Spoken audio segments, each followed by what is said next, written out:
Hi అండి. ఇవాళ ఒక విషయం చెప్పాలండి. నేను చాలా మంది ఒక డెలివరీ అయ్యే వరకు, ఒక డెలివరీ అయిన తర్వాత 6 months లేదా 1 year అయ్యేసరికల్లా ఒక ప్రెగ్నెన్సీతో మళ్ళీ వస్తారు. మళ్ళీ మీరు ఎందుకు జాగ్రత్త తీసుకోలేదమ్మా, ఒక ప్రెగ్నెన్సీ డెలివరీ అయ్యావు కదా, పాలిస్తున్నావు కదా అని ప్రెగ్నెన్సీ రాదని చెప్పలేనని చెప్పాను, ఛాన్సార్లు చెప్పాను కదా మీకు. కాకపోతే ఒక్క ప్రెగ్నెన్సీతో అన్న రావటం అనేది కామన్ అయిపోయింది ఈ రోజుల్లో.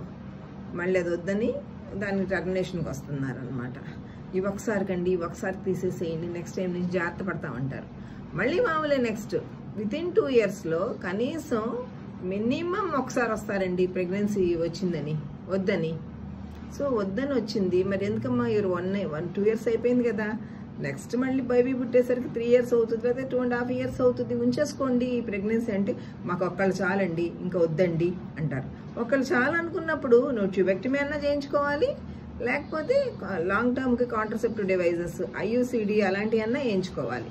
సో IUCD వేయించుకోవడం ఇష్టం లేదు, లేకపోతే ఇంజెక్షన్స్ చేయించుకోవాలి, పాలిస్తున్నావు కాబట్టి. మినిమం కాండమ్ అన్న వాడాలి కదా, అది కూడా యూజ్ చేయరు. సో రిప్రొడక్టివ్ ఏజ్ గ్రూప్లో మామూలుగా ఉంటే ప్రెగ్నెన్సీ రాకుండా ఎలా ఉంటుందండి? ఎన్నిసార్లన్నా చెప్పండి, సేమ్ అదే. నేను కాకపోతే ఇంకో డాక్టర్ తీసేస్తారు.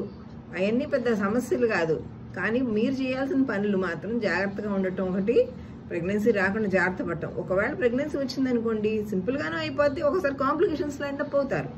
బ్లీడింగ్ హెవీగా అవటం, పెల్విక్ ఇన్ఫెక్షన్స్ రావటం, మళ్ళీ ప్రెగ్నెన్సీ కావాల్సినప్పుడు రాకపోవటం, ఇలాంటివన్నీ జరుగుతాయి.